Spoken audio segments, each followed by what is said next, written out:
Assalamualaikum warahmatullahi wabarakatuh. Selamat datang di channel Misteri Kehidupan. Tentunya dengan Damiri di sini. Kali ini Mas Dam akan membawakan cerita yang berjudul Kontrakan Angker.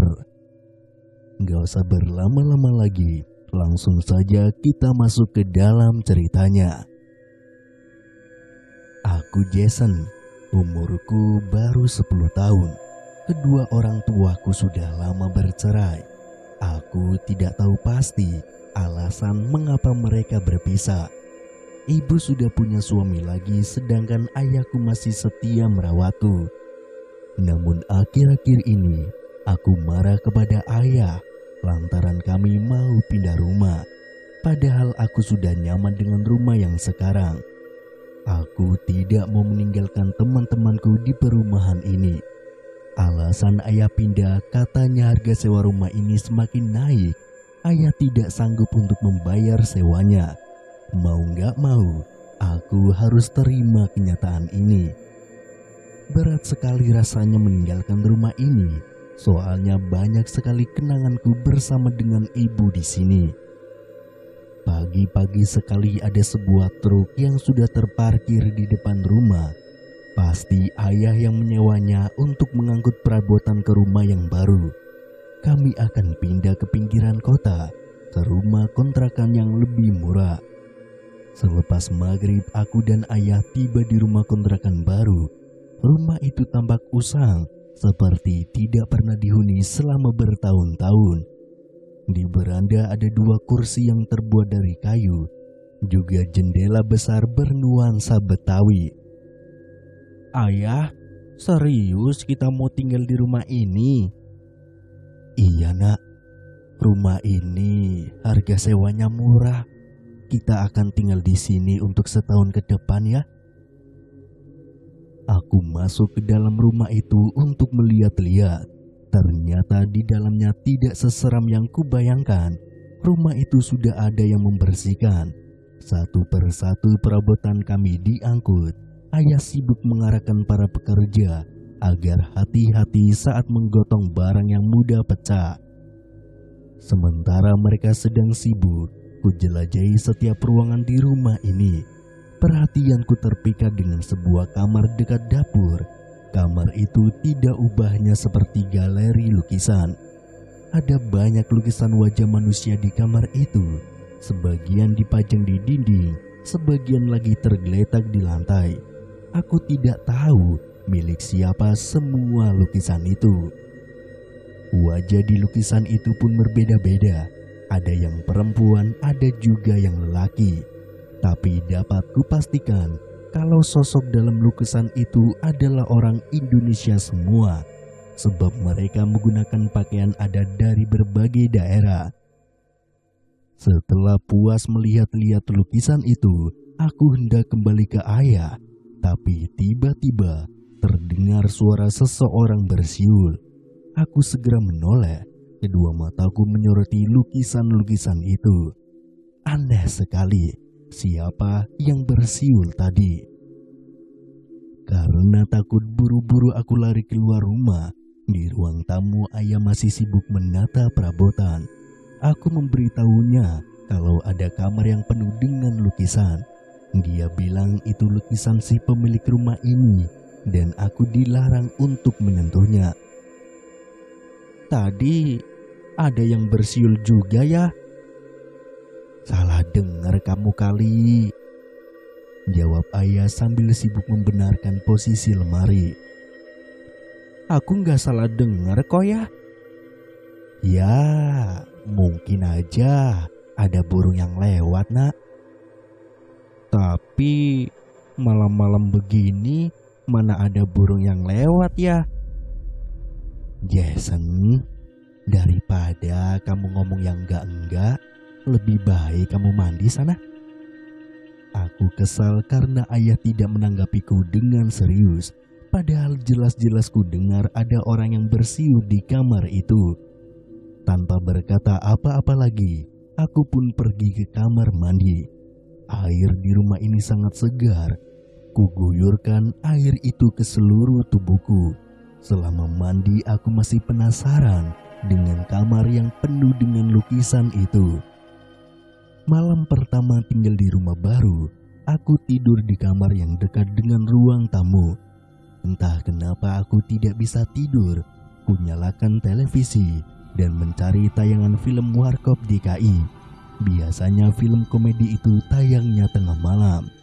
Dan benar saja, film Warkop DKI favoritku sedang tayang. Sesekali aku tertawa melihat tingkah Dono yang kocak. Lama-kelamaan kantuk pun datang. Aku tertidur pulas, sedangkan televisi masih dalam keadaan menyala. Tengah malam tempat tidurku menyembul ke atas, seperti ada yang menendangnya dari bawah. Setelah aku periksa tidak ada apa-apa di kolong ranjang, aku lalu turun dari tempat tidur untuk menghampiri ayah. Kamar ayah ada di paling ujung dekat dengan pintu utama. Jadi aku harus melewati kamar yang penuh dengan lukisan itu untuk sampai di kamar ayah. Langkahku terhenti ketika mendengar suara gemuruh orang yang berbicara di kamar misterius itu. Pelan-pelan aku melangkah, mendekati pintu dan mengintip dari lubang kunci. Dari lubang kecil itu, kulihat penuh orang-orang asing sedang mengobrol satu sama lain. Wajah mereka pucat. Bukan hanya wajahnya, tapi seluruh tubuhnya terkesan seperti orang mati. Salah satu dari mereka menoleh kepadaku. Buru-buru aku langsung lari ke kamar ayah untuk memberitahunya soal ini. "Ayah, ayah, ayah!" teriakku, tapi aku tidak menemukan ayah. Di mana dia? Di atas mejanya aku temukan secari kertas yang berisi sebuah pesan dari ayah. "Jason, ayah ada urusan mendadak. Jangan keluar rumah selama ayah pergi ya. Ayah akan segera pulang." Setelah membaca pesan dari ayah, tiba-tiba lampu kamar berkedap-kedip. Aku menelan ludah sendiri. Keramaian di kamar sebelah masih terdengar jelas. Bergegasku tutup pintu kamar dan mengunci diri di dalam.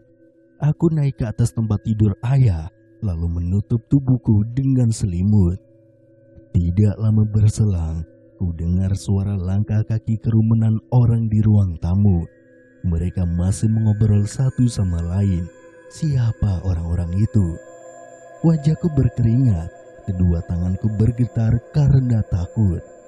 Semoga saja mereka tidak menemukanku di kamar ini. Saat aku mencoba untuk tidur kembali, tiba-tiba ada yang mengetuk pintu.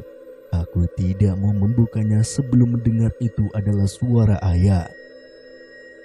"Jason, kamu di dalam ya nak?" Hatiku lega saat mendengar suara ayah dari luar. "Iya ya," timpalku. Aku meloncat dari tempat tidur dan langsung membukakan pintu. "Jason, kamu di dalam ya nak?" Setelah pintu itu kubuka, aku tidak melihat ayah, tapi suara ayah masih dapat kudengar. "Jason, kamu di dalam ya nak?" Suara ayah seakan-akan ada di mana-mana.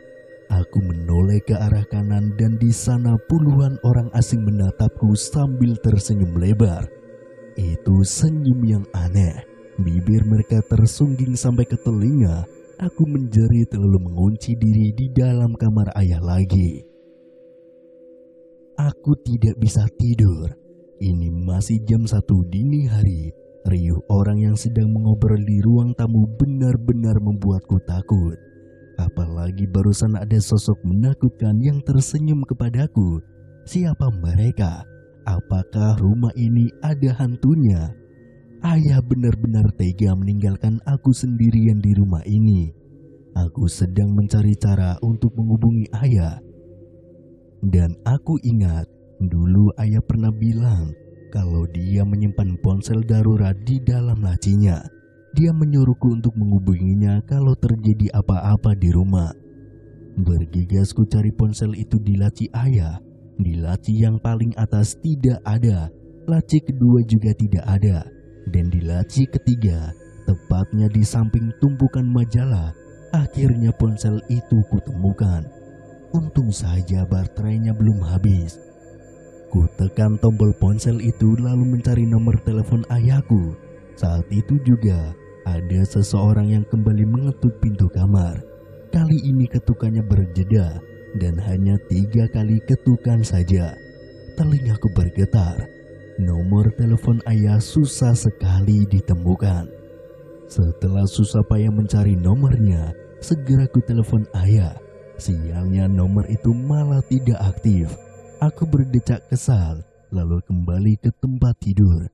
Ponsel itu masih di genggamanku sebelum aku bersembunyi di balik selimut. Mataku menangkap sebuah surat di bawah pintu. Surat itu berwarna biru dan tampak mencurigakan. Karena penasaran, ku ambil surat itu lalu membacanya. "Aku di bawah, tolong aku." Hanya itu tulisan yang tertulis di dalam surat itu. Tidak ada nama pengirimnya di bagian bawah. Siapa malam-malam begini yang meminta tolong? Aku juga tidak paham maksudnya di bawah itu di mana. Setahuku rumah ini tidak memiliki ruangan bawah tanah.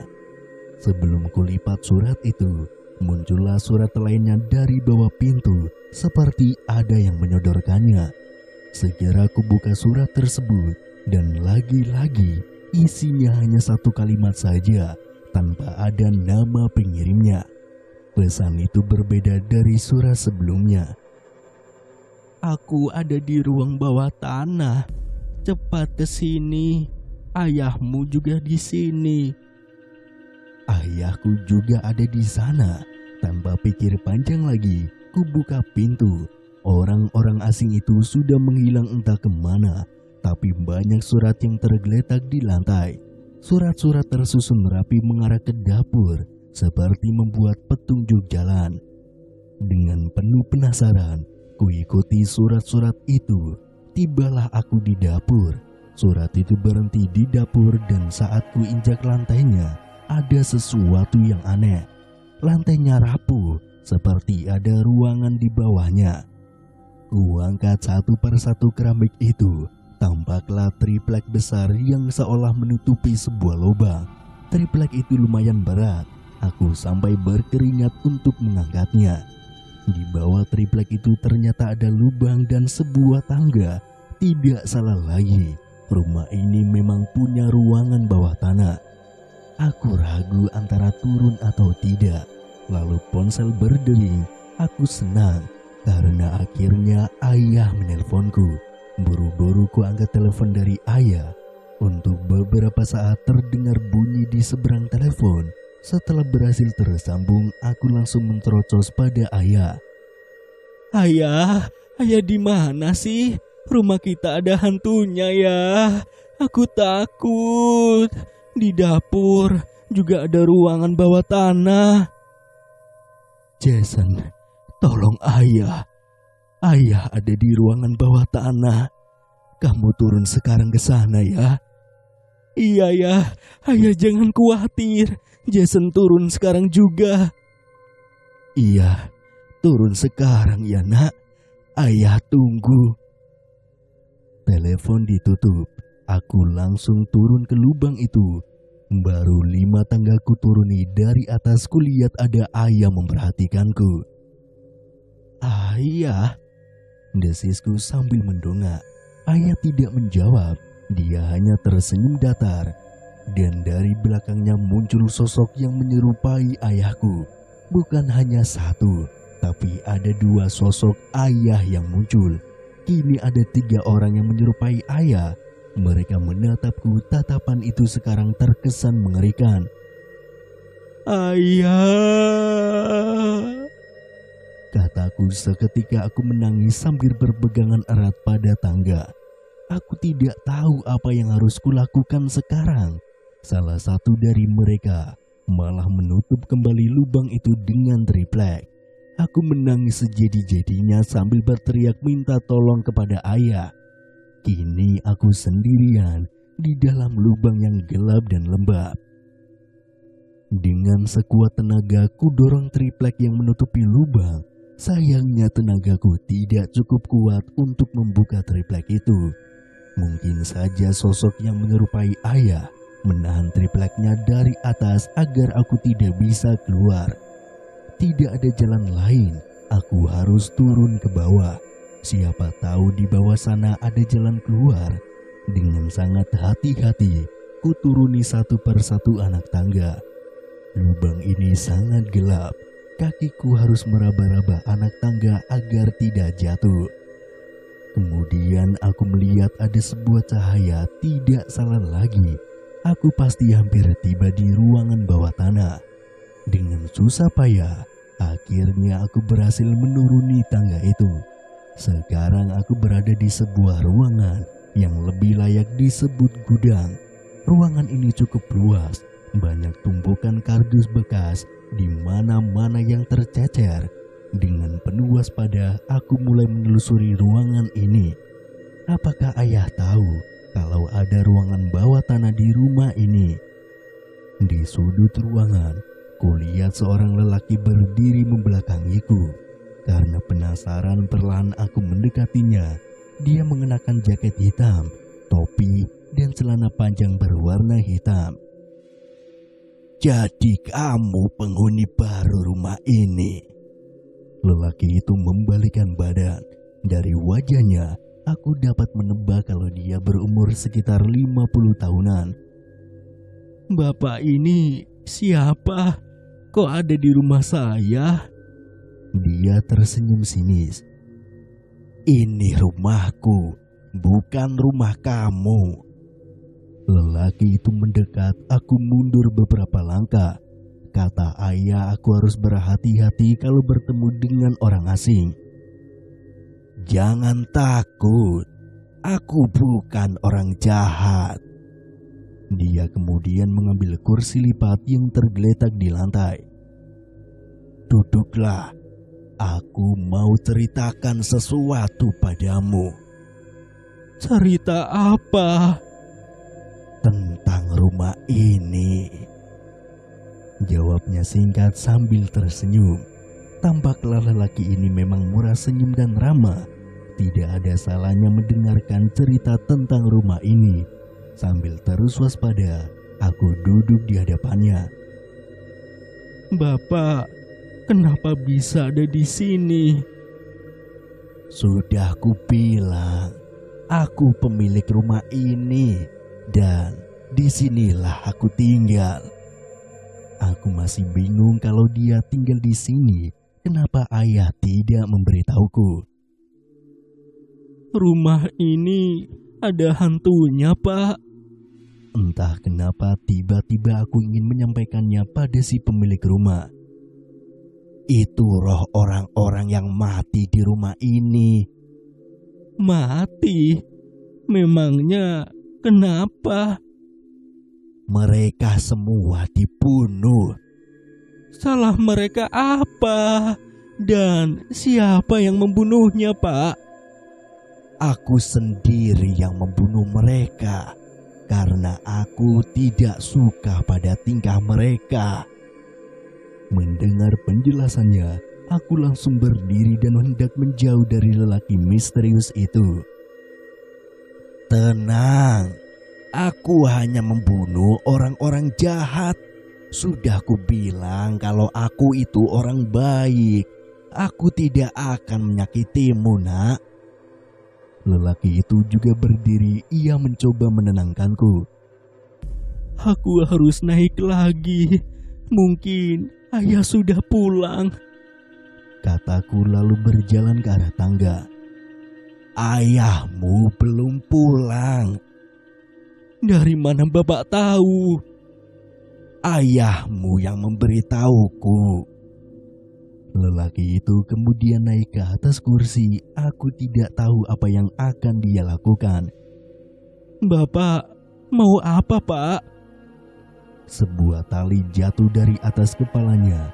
Dia menggulungkan tali tersebut ke lehernya.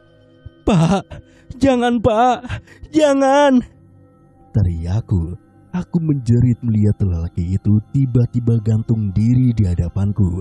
Kedua matanya melotot, kakinya bergerak-gerak. Air kencing mengucur dari celananya. Dia sekarat dan mati begitu saja. Buru-buru aku lari ke arah tangga dan langsung naik ke permukaan. Sambil menangis aku memanggil-manggil ayah, berharap dia dapat menolongku. Setibanya di puncak, triplek itu masih tertutup rapat. Aku tidak bisa membukanya. Sementara itu ku dengar ada seseorang yang menaiki tangga. Itu pasti hantu. "Ayah, tolong ayah, ayah!" teriakku sekuat tenaga. Ku coba mengetuk-ngetuk triplek tersebut dan perlahan ada yang membukanya. Tampaklah seorang lelaki yang wajahnya tidak asing. Iya, aku ingat dia. Dia adalah lelaki yang membantu ayahku tadi siang. "Ayo nak." Dia mengulurkan tangan. Aku menyambut tangannya dan berhasil naik ke permukaan. "Kamu kenapa bisa masuk ke sini?" "Ayah, mana ayah?" Aku tidak menjawab pertanyaan lelaki tersebut dan malah menanyakan ayah. "Ayah kamu kemana emangnya? Dari tadi lihat pintu rumah terbuka terus, makanya aku cek ke sini. Takutnya ada maling." "Rumah ini ada hantunya, Pak. Aku takut." "Hantu?" "Iya, aku lihat hantu di rumah ini." "Ya udah, gak usah khawatir ya. Sekarang kamu aman sama bapak. Aku akan menjagamu sampai ayahmu pulang." Dia menutup kembali lubang itu lalu membawaku ke ruang tamu. Malam ini terasa sangat panjang. Aku tidak tahu ayah di mana. Aku khawatir terjadi hal buruk pada ayahku. Bersambung.